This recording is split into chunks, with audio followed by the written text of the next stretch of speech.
હું કપડાં ચેન્જ કરતી હતી ત્યારે ઉપરથી 2 મુસલમાન ને એક લેડીઝ હતી, તો ઉપરથી એ લોકો મારા વિડીયો ઉતારતા હતા.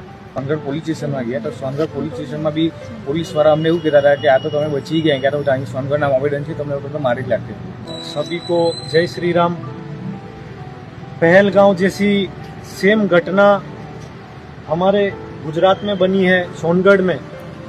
सूरत की कुछ परिवार सोनगढ़ में घूमने गए थे झरने में, वहाँ से एक विधर्मी वीडियो उतार रहा था चुपके से, और जब परिवार वालों ने उसका अपोज किया तो वहाँ छोटा मोटा झगड़ा हुआ और इन्होंने जबरदस्ती उसके फोन में से वो वीडियो डिलीट करवा दिया और वहाँ तो माहौल शांत हो गया। लेकिन जैसे ही ये लोग सोनगढ़ से बाहर निकले, उनका पूरा टोला आके 2-3 परिवारों पे वहाँ पे अचानक से हमला कर दिया और इन परिवार के सदस्य यहाँ किरण हॉस्पिटल में एडमिट है।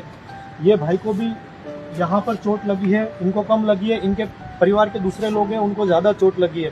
तो बहन आप बताइए वहाँ क्या घटना हुई थी आपके साथ में? અમે 18 તારીખે રવિવારના રોજ સવારે છૂટી માટે નીકળ્યા હતા.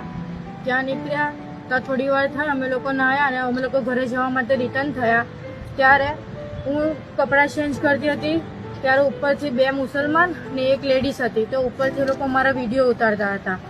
તો મારા હસબન્ડે જોઈ લીધો, એમણે પૂછ્યું કે ભાઈ તમે શું કરો છો?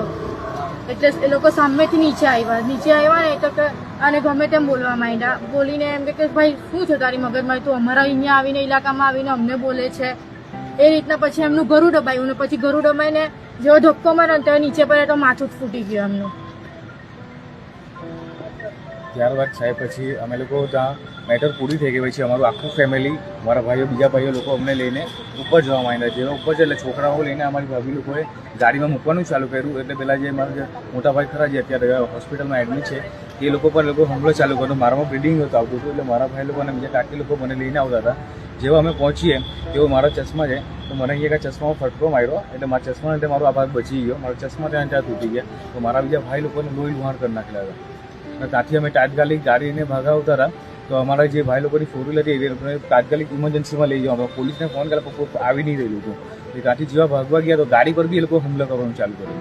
પછી જ્યાં એ લોકો લોકલ પોલીસ હોસ્પિટલમાં પહોંચેલા તો ત્યાં પણ એ લોકો આવીને ધમકી આપ્યા અને અમારા જે ભાઈ ખરા ને એ લોકોને બધા ગમે તેમ ઇશારા કરે કે આ બી દેખો તું નહીં શકે. અને ત્યારબાદ પછી અમે જ્યાં સોનગઢ પોલીસ સ્ટેશનમાં ગયા તો સોનગઢ પોલીસ સ્ટેશનમાં બી પોલીસવાળા અમને એવું કહેતા હતા કે આ તો તમે બચી ગયા, ક્યાં તો અહીં સોનગઢના મોમેડન છે, તમને તો મારી જ લાગતી. સોનગઢ પોલીસનું બી કોઈ પ્રોટેક્શન ન હતું અમારી સાથે ને અમે અમારા ખુદના બચાવ માટે ગયા તો પેલા સામેવાળા મુસલમાને મને ધક્કો પણ માર્યો અહીંયા ગમે તેમ.